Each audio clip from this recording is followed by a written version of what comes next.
Olá a todos, bom dia. Eu sou Bianca Andrade, do marketing da Danfoss, e gostaria de dar as boas-vindas ao webinar Eletrificação na Produção de Petróleo, com os colaboradores da Danfoss Drives, Jussara da Silva e André Camacho. Esperamos que esse tema possa fortalecer a aprendizagem e conhecimento de todos os nossos espectadores e agradecemos pela presença. Continuando, vamos compartilhar algumas informações úteis para incrementar a sua experiência. A visualização que verão a seguir pode estar situada em posições diferentes na sua tela, mas compartilharemos a função de cada uma. No lado esquerdo superior, você verá as webcams dos nossos apresentadores. Logo abaixo está disponível o campo para você enviar as suas perguntas. Em seguida, temos informações adicionais sobre o tema e, em alguns casos, links para download de materiais.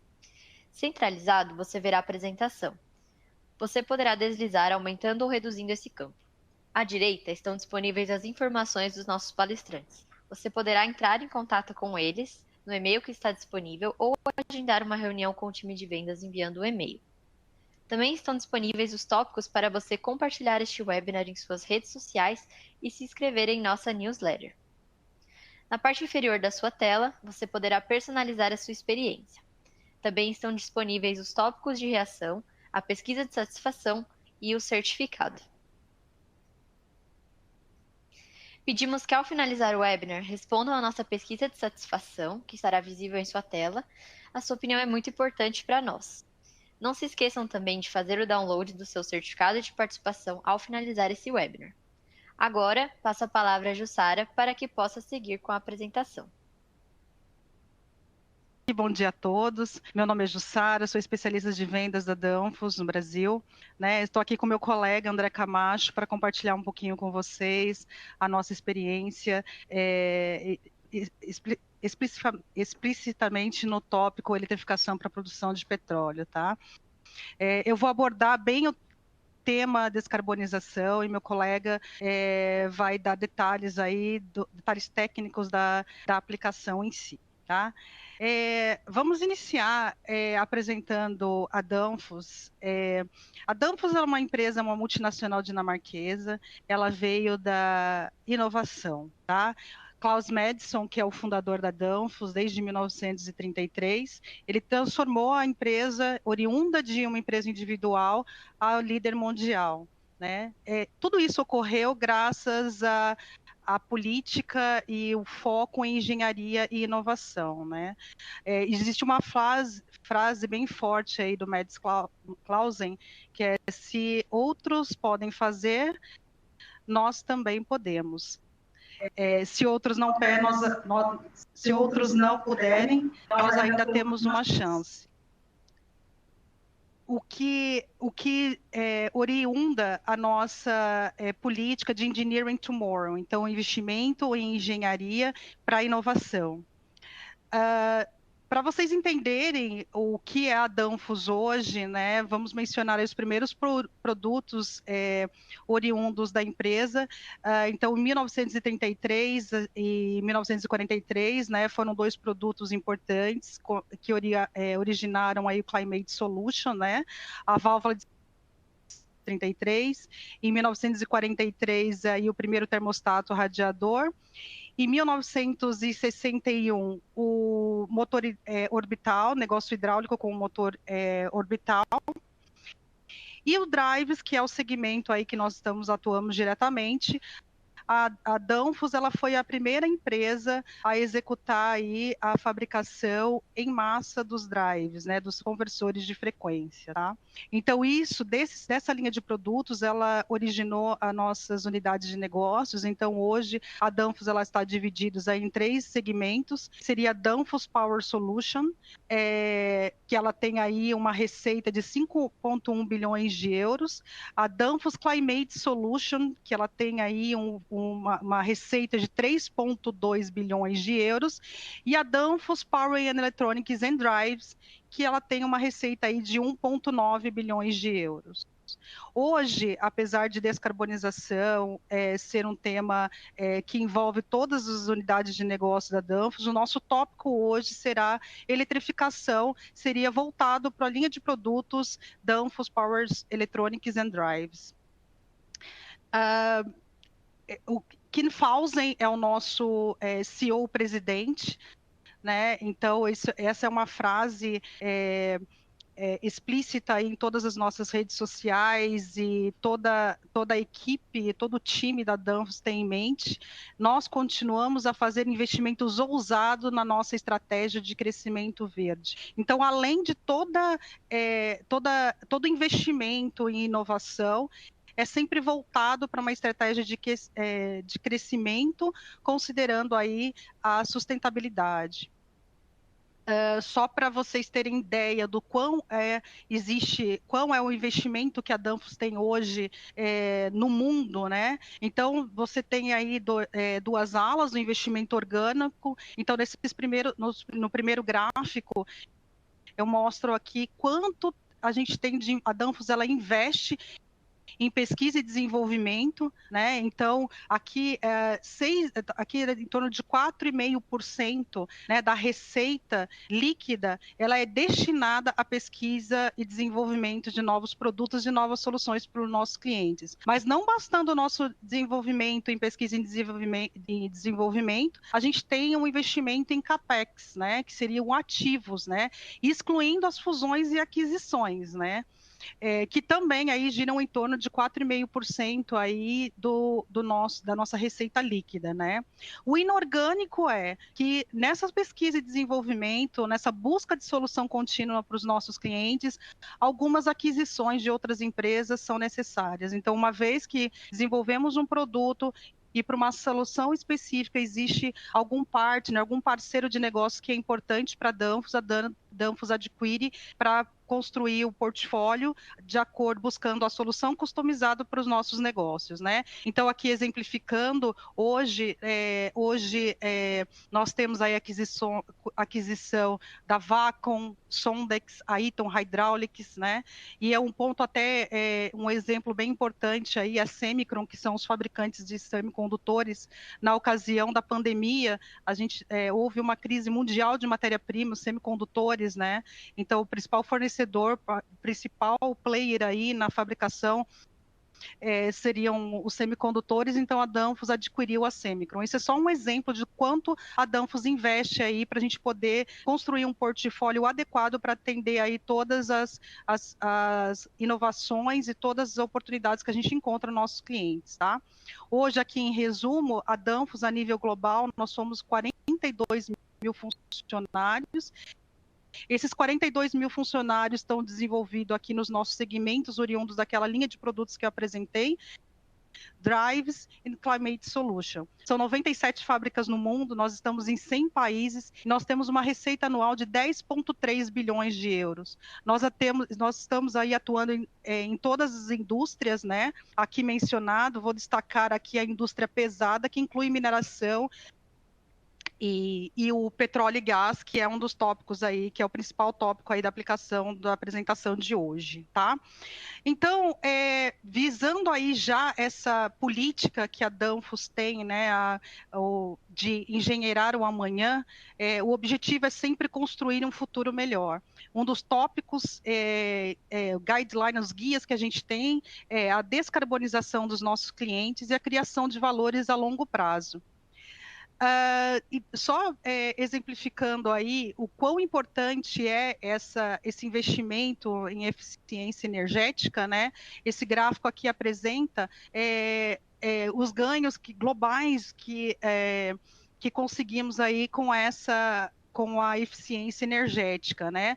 Então, nas últimas décadas, o crescimento de emissões teria sido quase o dobro, né? Quando eu estou falando aqui em 2019, se não houvesse um investimento aí na emissão de carbono, né? Na verdade, o controle e todas as ações visando aí a redução aí da emissão de carbono, né? Então, diante aí de todas as ações, hoje, com a eficiência energética e eletrificação, nós estamos aí no caminho para que em 2030 eu consiga aqui a redução de até 5 gigatoneladas por ano de emissão de carbono na atmosfera, né? Então, se a gente não tivesse investimento nenhum, nós teríamos aí em torno de uma emissão de 8 gigatoneladas por ano maior do que o cenário atual, e a tendência é trabalhar de forma que consigamos aí ter essa economia de 5 gigatonelada por ano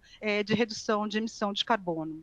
A Danfoss, ela pode investe e colabora para que todo o nosso portfólio de produtos, não só drives, esteja combinado aí numa solução customizada aos nossos clientes, tá? Para iniciar, a Danfoss no mundo aplicado em todas as fábricas, mas atualmente, em 2022, o campus da Danfoss de Nordborg, ela tornou-se neutro de CO2 em 2022, certo? Nós somos aprovados e certificados pela Science Based Targets. O que é importante dizer sobre essa aprovação? Nós somos certificados e os nossos clientes e parceiros que utilizam os nossos produtos, eles podem utilizar, aí replicar, utilizamos produtos Danfoss e temos um ganho aí na emissão de carbono, né? Então, hoje, algumas fábricas na Dinamarca têm aí, a de Nordborg já está aí 100% neutro de CO2 e as demais fábricas aí, estamos trabalhando para que até 2030 a gente consiga aí a neutralidade total, tá? E 15% de redução até 2030. E aí, falando de neutralização, descarbonização, aí a gente vem para a indústria do petróleo, né? Eletrificação da indústria do petróleo, né? O petróleo, a base do petróleo é carbono, né? Então, muitas vezes vem em mente, olha, poxa, a indústria de petróleo é puro carbono, né? Então, como o tema descarbonização, ele é aplicado para a indústria de petróleo, né?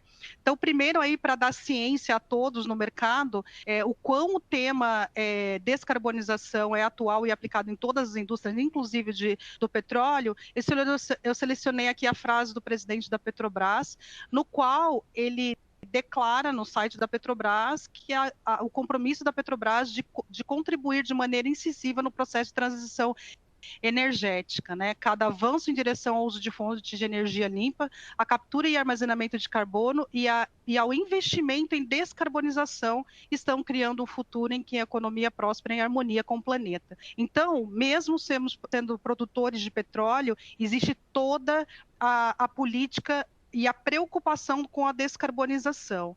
Agora, muitas pessoas, profissionais, principalmente colegas meus da indústria de petróleo, falam, olha, vou mudar o combustível do meu carro e eu vou utilizar gasolina para garantir aí o mercado no qual eu atuo, né, a indústria do petróleo, né? Então, o interessante que as pessoas precisam ter consciência é que a cadeia produtiva do petróleo, ela vai muito além da gasolina, do diesel e do gás, né? Então, nessa figura do lado esquerdo, a gente apresenta toda a cadeia, né? Então, quando a gente fala de exploração e produção, então nesse primeiro tópico é aonde o petróleo ele é extraído, explorado, o petróleo da exploração, o petróleo cru, ele é enviado para as refinarias. Nas refinarias, ele passa por uma torre de destilação, no qual são gerados os subprodutos do petróleo, né? Entre eles, eu cito a nafta, que vai para a petroquímica de primeira geração.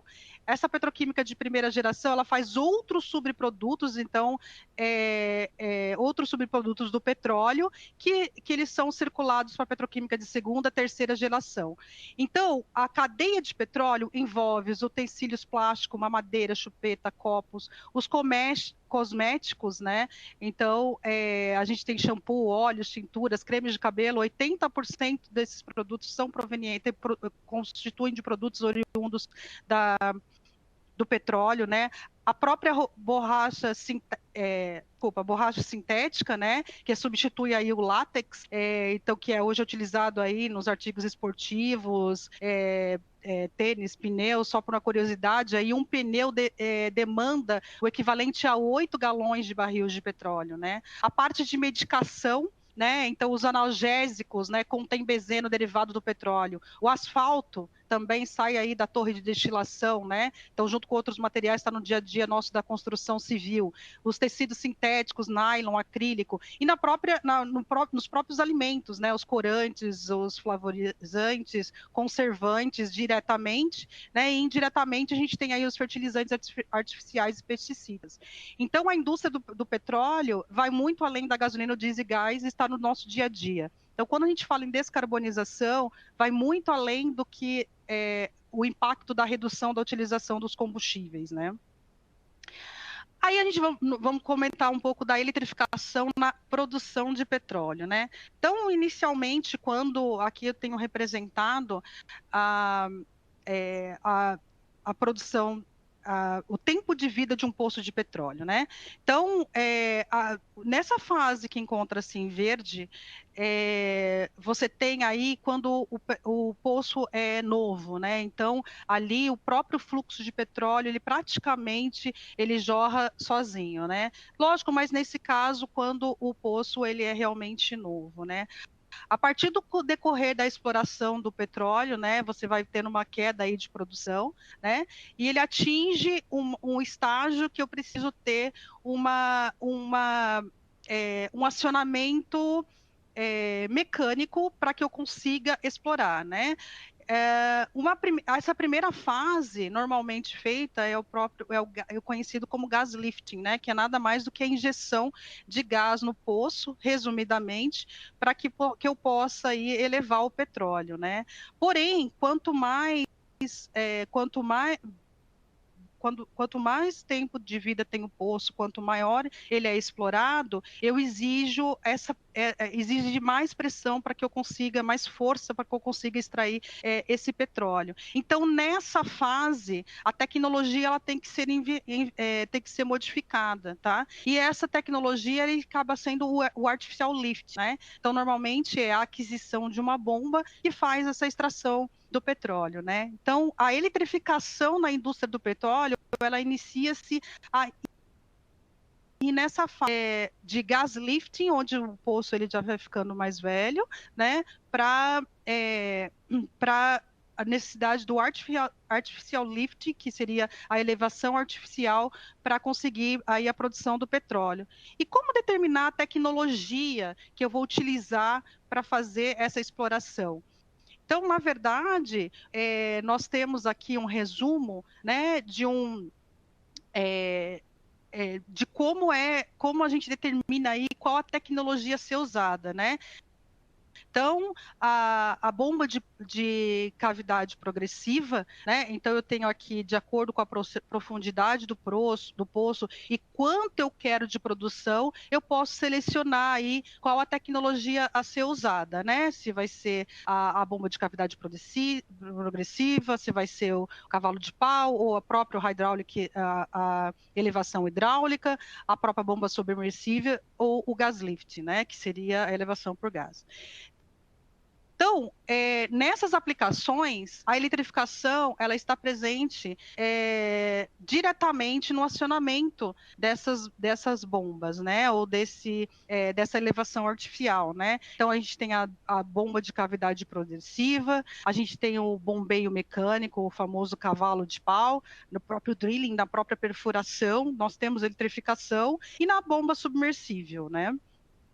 A energia, né?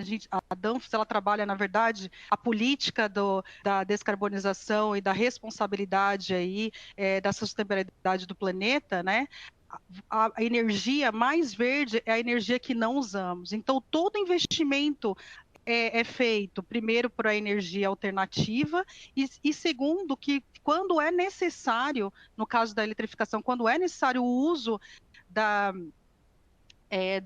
do acionamento elétrico, da eletrificação, eu possa fazer isso de forma eficiente, né? Então, a gente tem como que essa eficiência eficiência, a Danfoss colabora, primeiramente, com essa eficiência no acionamento elétrico, né? Então, a gente, através dos nossos conversores de frequências, dos nossos inversores, eu consigo controlar o fornecimento de energia, né? Eu consigo economizar aí de 15 a 40% da energia consumida aí por um motor elétrico, né? Se você colocar isso, quando se diz motor elétrico, 20% do consumo mundial de energia elétrica, ela está vinculado à energia elétrica. Desses 20%, 50% da energia elétrica ela é usada em motores elétricos, né? Está no nosso dia a dia, além do nosso acionamento aí na indústria de bombas, ventiladores, compressores, a gente tem aqui no dia a dia na nossa casa, né? Na própria geladeira, ar-condicionado, a gente tem o acionamento elétrico, né? E 75% dos inversores de frequências usados em bombas e ventiladores e compressores da nossa indústria. Então, a eficiência energética pode levar-nos aí a 1/3 do caminho rumo à emissão do carbono neutro, tá? Então, nós temos essa tecnologia para entregar essa eficiência energética nos dias de hoje. Atualmente, a nossa principal atuação são as soluções onde o coração do sistema da solução é o inversor de frequência, né? O inversor de frequência, como dito anteriormente, que eu consigo controlar essa energia consumida entre 15% e 40%, né? Eles ficam entre a alimentação elétrica e o motor. Então, uma vez que eu consigo controlar a velocidade, então, quando eu tenho necessidade de redução do torque ou redução da velocidade do equipamento, né, da bomba, enfim, do equipamento acionado pelo motor elétrico, eu tenho um conversor de frequência que ele vai atuar diretamente. Ou seja, em vez de eu ter, se eu tenho um motor específico em que eu tenho disponibilizado um torque completo, eu consigo reduzir de acordo com a necessidade do meu processo, consequentemente, eu reduzindo aí a energia consumida, tá? Essa energia que ela vai diretamente para o conversor de frequência que regula aí essa alimentação. Resultado, a gente tem essa economia de energia instantaneamente, tá? Então, agora eu vou passar para o meu colega, o engenheiro André Camacho, ele vai detalhar para vocês aonde esses equipamentos, a solução completa específica para cada aplicação para a indústria do petróleo.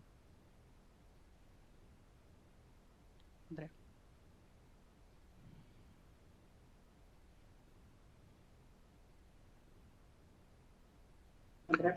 Olá, bom dia a todos. Gostaria aí de agradecer a presença de todos aí. Meu nome é André Camacho, sou engenheiro eletricista, estou na Danfoss há 13 anos e sou coordenador de suporte técnico na Danfoss e vou falar um pouquinho para vocês sobre os nossos produtos, né, aplicados a essa indústria, né, onde a gente pode aplicar principalmente nas bombas, né, e a gente tem o conhecimento aí que são vários tipos, né, de elevação artificial, vários tipos de bombas, né, que podem ser aplicados. Então, vou falar um pouquinho resumidamente aí do bombeio mecânico, do BCP, do BCS, né, uma solução que a gente está entrando no mercado que é o DCP-CAP, né, e as bombas HPS. Bom, falando da nossa solução, nossos produtos, né, são praticamente todos equipados aí com o nosso conversor de frequência, que é um nosso conversor de frequência premium, né, é o FC302. Então, a grande maioria, diria que 98% dos produtos que a gente tem de solução são equipados com esse conversor de frequência. Falando do FC302, é um equipamento que a gente tem ele disponível desde 15 até 560 kW, até 890 amperes quando alimentado em 480 volts e quando alimentado até 440 volts, né, 990 amperes.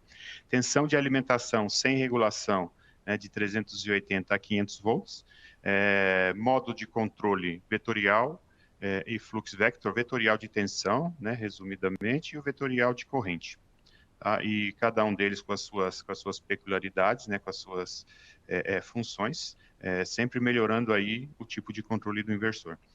Temperatura ambiente, ele pode trabalhar até 55 graus, tá? Porém, né, com 55 graus com derating e até 45 graus sem derating. A necessidade de sobrecarga, ele fornece 10% a mais de sobrecarga, ou seja, 110% de sobrecarga, em um período de 60 segundos a cada 600 segundos. Já tem incorporado, né, como segurança, a parada segura, STO, né, com certificado SIL 3, filtros de harmônicos incorporados para atender a regulamentação da IEC 61000/3/12, tá? Então, ele já tem um filtro redutor dos níveis de harmônicos, tá? Também, né, ele já tem o filtro RFI incorporado, que atende a EN 50011A2, proteções incorporadas de falta de fase, de entrada e de saída, sobrecarga, curto-circuito no motor, temperatura e algumas outras. Comunicação serial disponível. Então, a comunicação serial, né, atendendo aí a indústria 4.0, ele já está preparado para isso, tá? Então, todos os protocolos, ou a grande maioria, né, dos protocolos comerciais, eles estão disponíveis, né, o RS485 Modbus RTU incorporado e os demais de forma opcional. Ele também é incorporado já nas suas placas eletrônicas o verniz, né, para aumento da proteção tipo 3C3. Então esse, né, é o nosso produto. Tá? Agora falando um pouquinho, né, esse é o nosso produto inversor de frequência, né, o qual equipa, né, os nossos painéis elétricos que a gente disponibiliza, né, para as bombas. Tá? Nós temos aqui primeiro, né, o BCP e o BM, né, é um painel que pode ser utilizado nesses, né, para essas duas bombas, né, basta selecionar qual é a bomba. O range de potência é entre 15 e 90 kW, como já havia comentado, a temperatura de operação até 55 graus com derating, o grau de proteção do painel IP54, ou seja, pode ser instalado no tempo, tem um controlador, né? Eu costumo dizer que para entender melhor o que é o controlador, é como se fosse um CLP, ele só não é um CLP porque ele tem uma única linguagem, né, integrada, que é o APOS, mas ele é o controlador que faz todo o sistema de proteção e integração com alguns fabricantes de bomba. Então, é ele, né, quem faz a integração com alguns fabricantes, né, e quando a gente não tem essa possibilidade de fazer essa integração via rede de comunicação, essa integração é feita via sinais analógicos, ou seja, então, eu diria que ele atende, né, uma adaptação a todas as bombas, né, todos os fabricantes de bomba. O software é dedicado, né, um software da Danfoss, né, então o controlador MCO é nosso e a nossa engenharia, né, quem desenvolve, né, o nosso produto aqui, né, um data logger touchscreen, né, para interface amigável e para armazenamento de dados, né, que isso daí pode ser extraído, e essa interface amigável devido a esse data logger. E continuando aqui com as soluções, né, para BCP-BM, sinalizadores na porta, uma fácil configuração, né, onde o equipamento ele já está pré-configurado, né, e aí ele necessita aí de uma configuração mais simples, né, somente diria aí que resumidamente, né, para dados de placa do motor, rampas, algumas peculiaridades de cada uma das aplicações. Comunicação com o supervisório via serial, disponível no painel alimentação 110 e 220 volts, quando você tem, por exemplo, uma automação que você precisa de um rádio, né, você já tem essa alimentação disponível. Supressores de surto DPS classe 1 e 2, né, além do disjuntor ou fusível, né, também existe um sistema aí de proteção extra, e o controle de sobretensão para BM, né? A gente sabe que o bombeio mecânico, né, ele tem uma peculiaridade aí de motorização e regeneração, algumas vezes aí por ciclo, né, onde a utilização do inversor de frequência, ele pode ser acaba, em alguns casos, pode acabar sendo um problema, né, e devido ao tipo de controle, né, ele faz um controle aqui de sobretensão e na grande maioria dos casos onde o poço ele não está tão desbalanceado, ele consegue operar sem nenhum tipo de problema. Tá? Então, aqui vindo, né, para um outro um outro bomba, né, um outro produto, que é o BCS. Tá? Ele tem praticamente as mesmas características, né, do BM BCP, onde o range de frequência é um pouco mais alto, entre 45 e 560 kW, a mesma temperatura de trabalho até 55 graus, uma inovação, né, que permite, né, que esse equipamento consiga trabalhar até 55 graus, é o sistema de arrefecimento back-channel, onde a potência, né, a refrigeração da parte de potência, né, dos semicondutores, ela não circula por dentro do painel. Então, esse ar quente não circula por dentro do painel e esse aquecimento representa praticamente 92% de todo o aquecimento, né, do painel, onde você tem uma economia no seu sistema de arrefecimento e uma eficiência muito maior. Uma outra característica é o filtro senoidal, porque a característica, né, do acionamento BCS são motores de média tensão, onde nós temos um transformador elevador entre o conversor de um variador de frequência, conversor de frequência e o motor, e o sinal PWM de alta frequência que é gerada no inversor de frequência, ela não é muito bem aceita por um transformador, né? A gente pode ter ressonância, nós podemos ter as tensões de pico, então existe a necessidade de um filtro senoidal para que tenha uma tensão mais limpa, né, para esse tipo de acionamento. Grau de proteção IP54, o mesmo controlador MCO, integração com os principais fabricantes de bomba, também o software dedicado, que é o software tá aqui em casa, né, nós que somos os desenvolvedores desse software, o data logger, a interface amigável, sinalizadores na porta, fácil configuração, um número mínimo, né, de parâmetros deve ser definido no comissionamento, comunicação via supervisório e os supressores de surto. Também temos, né, as bombas, né, soluções para bombas HPS e bomba de transferência.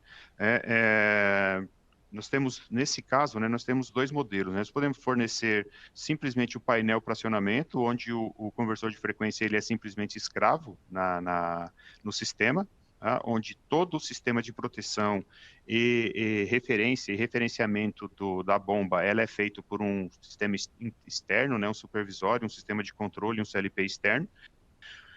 E também, né, é possível, né, nós fornecermos o sistema também com a inteligência do sistema, né, onde nós vamos ter, além, né, das proteções, né, como a gente citou nos equipamentos, nos painéis anteriores, né, nós temos o data logger, onde nós fazemos o monitoramento do BEB, né, que seria o quê? O máximo ponto de eficiência da bomba, né, então, ou seja, a carta, né, com o máximo ponto de eficiência da bomba. O acionamento, no mesmo painel, nós podemos ter o acionamento da HPS e do booster, tá? No booster, isso como opcional, e esse acionamento do booster pode ser feito por soft start ou mesmo por conversor de frequência. Né? Conhecido aí, né, que a HPS, ela precisa, né, que a bomba booster esteja funcionando e com uma pressão, uma vazão mínima necessária para que a HPS funcione. Então, a gente, com o painel, né, a gente ainda consegue fazer, né, esse intertravamento de segurança entre as bombas, onde se a bomba booster não tiver operacional, né, a HPS também para, e todo o sistema de monitoramento das bombas, né, temperatura da câmara de empuxo, temperatura das bombas, admissão, descarga e do centro, pressões de admissão e descarga, e também o monitoramento da vibração das bombas HPS. A interface amigável, né? Então, ou seja, esse sistema ele já está pré-configurado, onde um número mínimo, né, de parâmetros deve ser inserido. Tá? E eu dou um exemplo aqui, né, de configuração dos dados de placa do motor, tempos de rampa, referência e limites, né, onde não é necessário fazer essa configuração dentro do próprio conversor de frequência, e sim, né, somente por essa interface. Uma peculiaridade, né, das bombas BCS são os tempos, né, de rampa de aceleração em cada ponto do acionamento, então também essa interface, né, esse desenvolvimento é realizado, você simplesmente precisa dizer qual que é o tempo, né, dessa rampa. Então, aqui mais um um produto, né, nosso, que é o Energy Storage. Ele, resumidamente, ele é um no-break, né, onde a ideia disso é manter a disponibilidade do equipamento o maior tempo possível. Tá? Então, e ele pode ser integrado, né, com os painéis existentes, tanto BCP como BS ou como uma HPS, né? Então, todos os painéis existentes podem, né, incorporar, né, esse sistema, ou esse sistema pode ser completo. Tá? Então, o grande lance, né, a grande sacada do Energy Storage é possibilitar a menor parada, né, ou seja, não deixar ocorrer uma parada, né, do sistema. A autonomia desse equipamento padrão é de 5 minutos, com carga máxima, ou seja, então se eu tiver uma menor carga, né, consumida do sistema, essa autonomia ela aumenta, tá? Mas também, como opcional, nós podemos aumentar a autonomia desse sistema, né? Aumentando também, com isso, né, fazendo o quê? Aumentando o número de baterias. Proteções contra quedas, né, interrupções de tensão, pode ser um sistema híbrido, né, utilizando também com placas solares. Então, ou seja, eu posso ter o sistema rede elétrica alimentando a bateria. Quando eu não tenho a rede elétrica, a bateria alimenta o sistema, né, o sistema aí com autonomia de até 5 minutos. Tá? Mas também eu posso ter o sistema híbrido com placa solar, priorizando a energia solar. Quando não tem a energia solar, ele vai assumir a energia da rede, né? E quando eu não tenho nenhuma das duas, a energia da bateria. Tá? O grande lance disso, né, é a economia de energia quando eu utilizo o solar.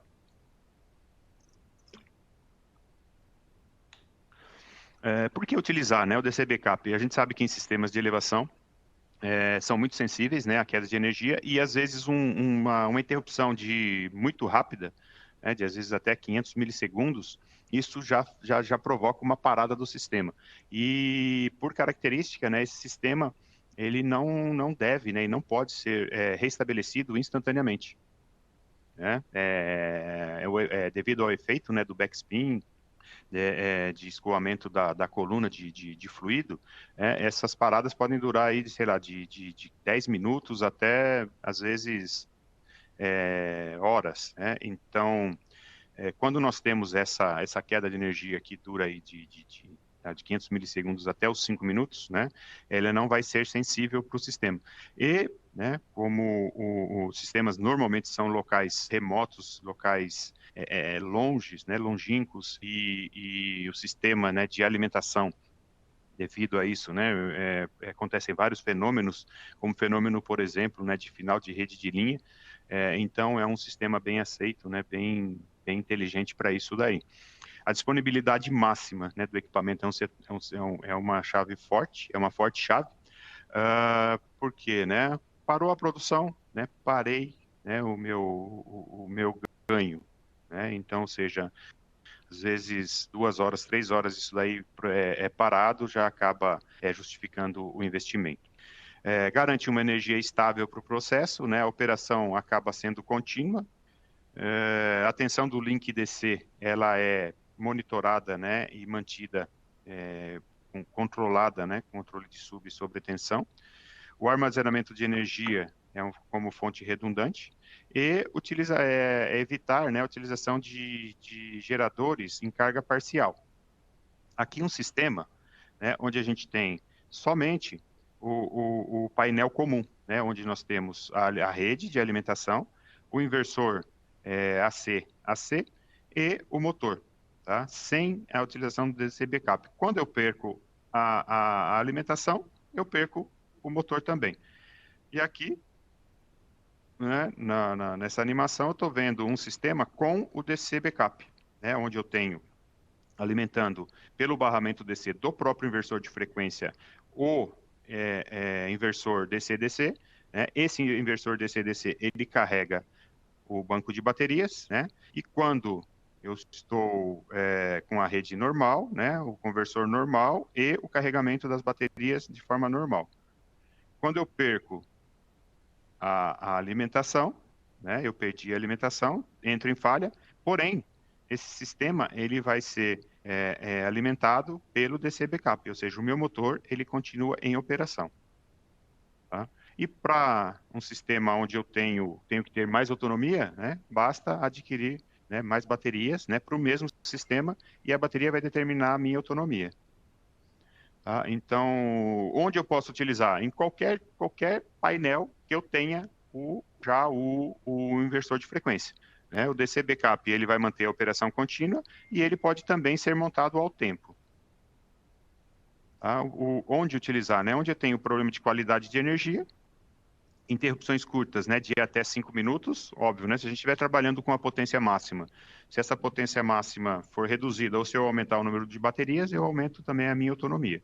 Onde ocorre muito o backspin, principalmente, né, no BCP, mas o BCS também pode ocorrer isso, né, e uma nova da partida da bomba só pode acontecer, né, então, ou seja, eu tenho menos disponibilidade do equipamento.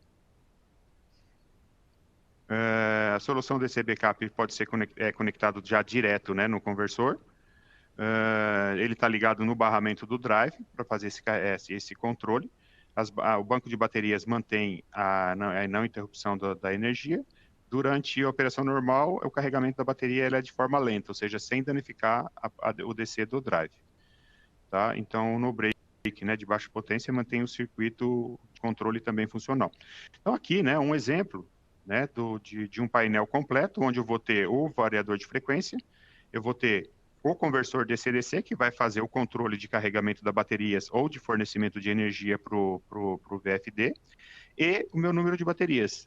Então, aqui eu posso ter esse conjunto completo, né, ou eu posso ter simplesmente o conjunto conversor DC-DC mais banco de baterias e utilizar o painel existente. Tá? E também eu posso, né, aqui no meu banco de baterias, aumentar o banco de baterias para aumentar a autonomia do sistema. Tá? Falando também de um outro produto, né, que nós temos, que é o conversor de frequência em média tensão.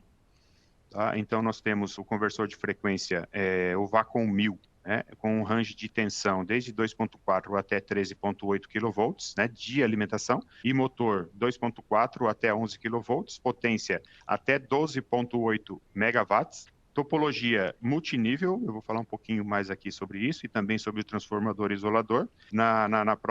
Nos próximos slides eu vou falar sobre o bypass, o projeto de redundância e o bypass do sistema.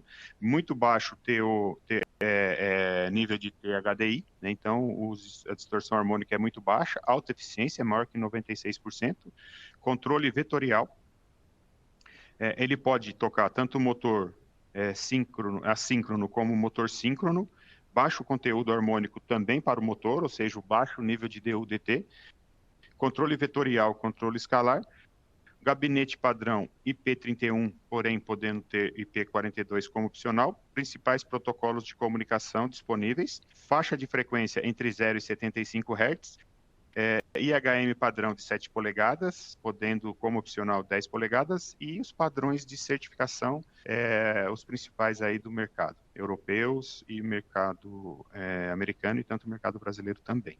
Tá? Então, nós temos aqui duas configurações, né? Configuração standalone desde de 150 até 2.570 kVA, e o line-up, né, desde 960 a 12.960 kVA. Tá? Topologia multinível, tá? Onde nós temos um transformador, né? Então todos os drives ele tem transformador, um transformador abaixador, que ele vai no seu primário tem a tensão de alimentação, né, desde 2.4 até 13.8, e no seu secundário vários níveis de transformadores em 690 volts. Tá? Então, ou seja, meus inversores, eles são módulos inversores, né, a célula inversora, ela é em baixa tensão, em 690 volts, e essa sua associação em série, né, eleva o nível de tensão para o motor. Então, ou seja, os inversores de frequência são em baixa tensão. Com isso, né, esse multiníveis, né, eu tenho uma baixa distorção harmônica na entrada, e eu tenho um baixo nível de DVDD e um baixo nível de distorção harmônico também na saída, onde o seu sinal de saída é praticamente uma onda senoidal. Aqui falando, né, do sistema de bypass, onde eu posso opcionalmente optar por um sistema de bypass quando eu perco uma célula, né, ele automaticamente vai parar o motor, sim, mas vai retirar uma das células de cada fase do sistema, tá? Diminuindo a sua tensão de saída e diminuindo a sua potência. Isso quando é possível a utilização de cargas parciais do inversor. Um outro sistema é a redundância de células, onde ele vai também ter o bypass, porém, quando eu perco uma célula, eu estou trabalhando com uma célula a mais, né? Ele não vai aumentar o nível de tensão nessa operação com as 5 células, mas quando eu perco uma célula, ele não perde a disponibilidade de potência e não perde a disponibilidade de tensão.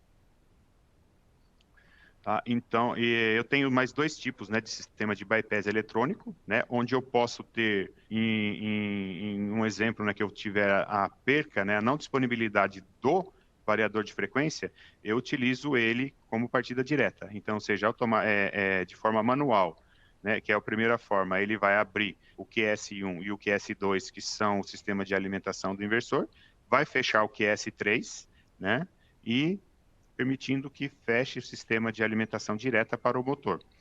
Um outro sistema, ele vai fazer a mesma coisa de cima, porém de forma automática. Quando ele perde o VSD, ele abre as 4 chaves, né? QS1, KM1, KM2 e QS2. Ele abre de forma automática, fecha KM3 e faz a partida pela chave geral, tá? Mantendo o motor em operação, porém com uma partida direta. Tá? E um outro sistema, né, o sistema automático híbrido, né, quando ele vai partir o inversor, vai partir o motor pelo inversor, quando ele atinge 60 Hz, né, a frequência nominal da rede, ele automaticamente abre o sistema, né, e fecha KM3, tá? Mantendo o motor rodando, né, sem parar, né, o motor, transferindo o motor para a concessionária, para a rede, né, sem com que haja o pico, né, de partida. Tá? E aqui as principais peças, né, de reposição, né, são os filtros, os ventiladores, as células de potência em baixa tensão e as placas eletrônicas. Uma outra solução também seria o nosso conversor de frequência para baixas harmônicas. Tá? Esse equipamento ele vai ter um teor, né, de distorção harmônico inferior a 5%, tá? Com a utilização de um filtro na entrada. Mas, André, você falou que todos os inversores já têm filtros harmônicos incorporados. Sim, ele tem filtros harmônicos incorporados todos para atender aquela regulamentação da 6100312, tá? Onde ela diz os valores mínimos, né, que um inversor de frequência ou um equipamento que seja instalado na rede deva emitir de harmônicos, tá? Porém, ele ainda tem um nível de harmônico, né, que vai ser gerado para a rede, e quando existe a necessidade de mitigação desse harmônico, né, é necessária a utilização da solução Low Harmonics. Também trabalhamos, né, em projetos especiais, onde nós também acionamos, né, bombas com motor PMM, onde a peculiaridade disso, né, é o controle de backspin, principalmente, ou seja, de regeneração do sistema, onde o motor PMM, ele rodando, ele vai gerar energia elétrica, tá? Então, o controle de dissipação e o controle de regeneração dessa energia, e também motores com frequências de saída não convencionais, ou seja, acima de 120 Hz. E também temos projetos especiais para esse sistema. Aqui alguns exemplos, né, de casos aplicados aí, né, onde nós temos sistema BCS, né, ao tempo, transformadores, elevadores, o sistema também para BM, para bombeio mecânico, e o DC Backup, né? Então esse é um DC Backup instalado.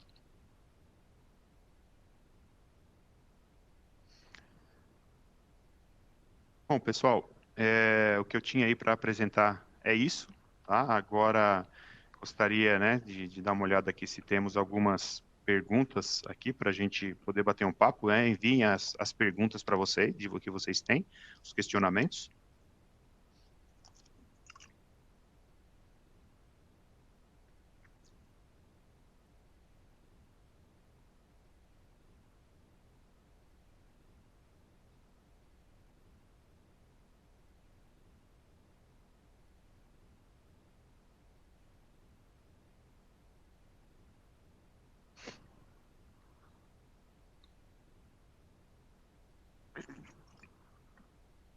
Vamos lá, pessoal. Podemos perguntar.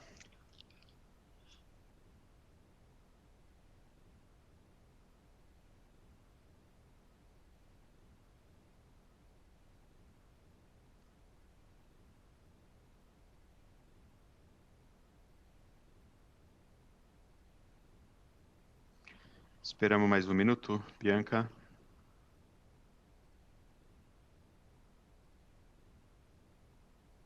Vamos esperar mais um minutinho. Já chegou uma pergunta aqui, André. Ótimo.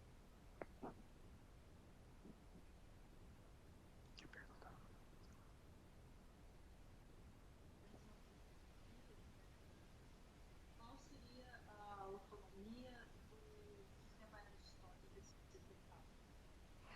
Essa é uma pergunta do Kaique. Então, a autonomia para potência nominal é de 5 minutos, né? Quando a gente utiliza essa potência num consumo menor, essa autonomia ela acaba sendo maior.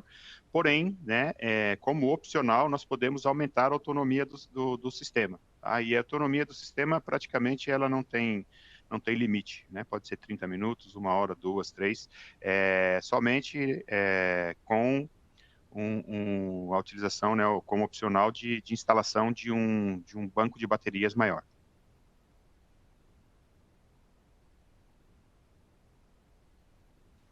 Lembrando que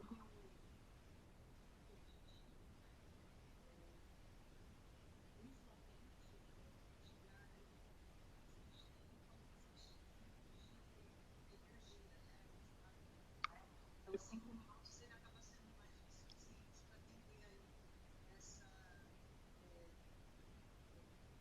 atender aí a necessidade do combustível aí prevê 2 minutos separados. Exatamente, Jussara. Então, ou seja, é um equipamento que prevê fundamentos de tensão de curta duração. Por que de curta duração? Porque a grande maioria dos problemas de tensão que temos na rede elétrica são os afundamentos de tensão de curta duração.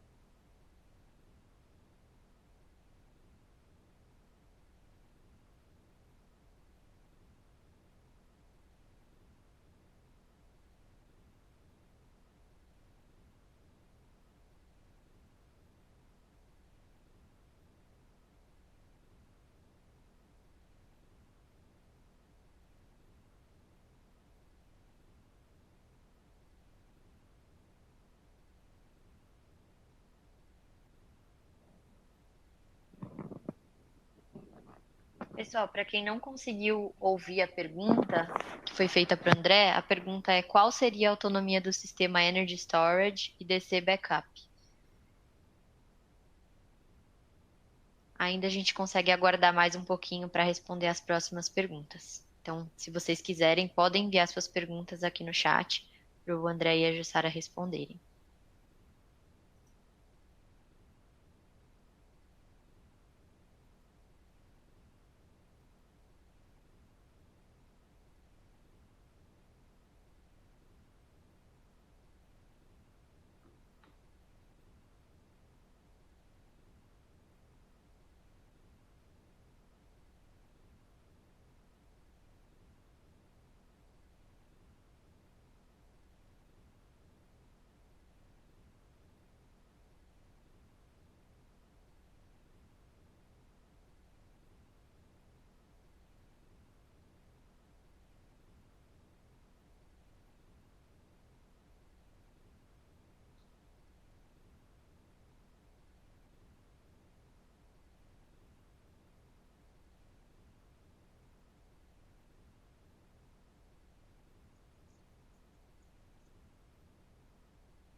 Bom, pessoal, acredito que a gente possa encerrar aqui o nosso webinar.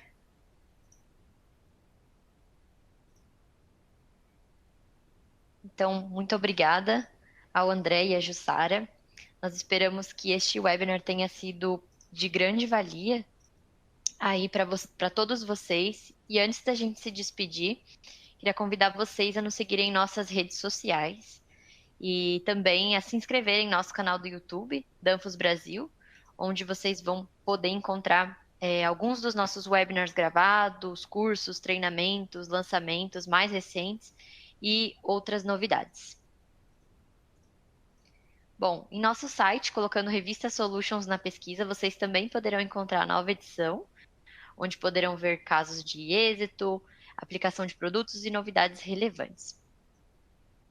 Em continuação, apontem a câmera do celular no QR Code ao lado para acessarem a nossa agenda de webinars em nosso site. Ou, caso prefira, pode acessar o site digitando em seu navegador webinar.danfoss.com.br e assim se inscrever gratuitamente em todos que vocês quiserem. E para finalizar, se tiverem alguma dúvida, entre em contato conosco pelo serviço de atendimento ao cliente. Aproveito essa oportunidade para convidar vocês também a ouvir o nosso podcast Dribladores da Refrigeração. Novamente, agradecemos a participação de todos e esperamos encontrá-los nos próximos webinars. Até logo! Obrigado, pessoal, pela participação de todos. Até uma próxima. Tchau, tchau.